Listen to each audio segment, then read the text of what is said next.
Assalamu alaikum. My name is architect planner Sikander Ajam. I'm going to talk about the second episode of competitions and how, as a young architect, I entered the profession. The second episode is about winning an architecture design competition. You've decided now, as a young architect, to enter a design competition, and now, of course, you have to think about winning a design competition or at least getting an honorable mention. So, this is what my talk will be about.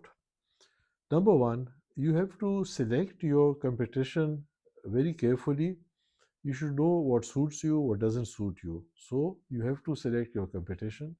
Number two, then you have to select your team who you are going with, whether you're going with alone or with going with peers or going with your teacher or going with an established architect. So these are the ways you can get into a design competition. You can enter a design competition. After this is done, you have to then work out some kind of agreement with them if you're in a group of how the money is going to be divided and how the work is going to be divided in the end. Very, very important is this that you must have a very clear and a very good concept, and it should be based on a big picture. So it should small things don't matter. The big picture is important. Your concept should revolve around a big picture.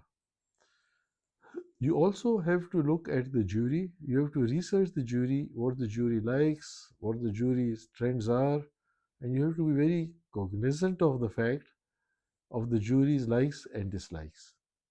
After that, you have to see what the sponsor wants. He has given you a brief. Now, for you, just to satisfy the brief is not enough. You have to exceed the brief. You have to do more than what is required. You have to put double effort into what is required because other people will be looking at the brief and will be solving the brief.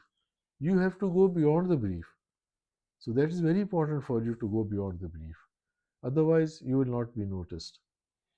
Now, of course, you as a young architect must have a certain level of competence in design, but you must have excellent graphics.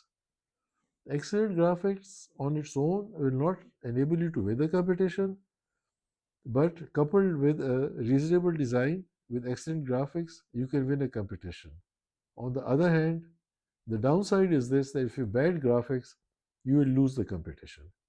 So these are some of the points that you will have to take into your mind.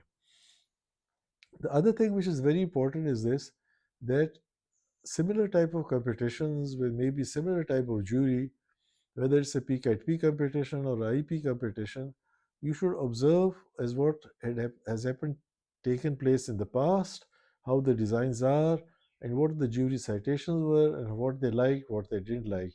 So that is very, very important for you to research that. You should also make a list of your deliverables, that what the deliverables you're going to be focusing on, and then exceeding the deliverables alone.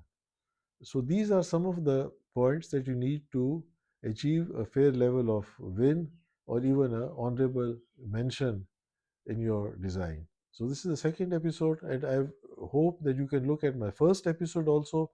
That will give you a good insight into what I'm talking about.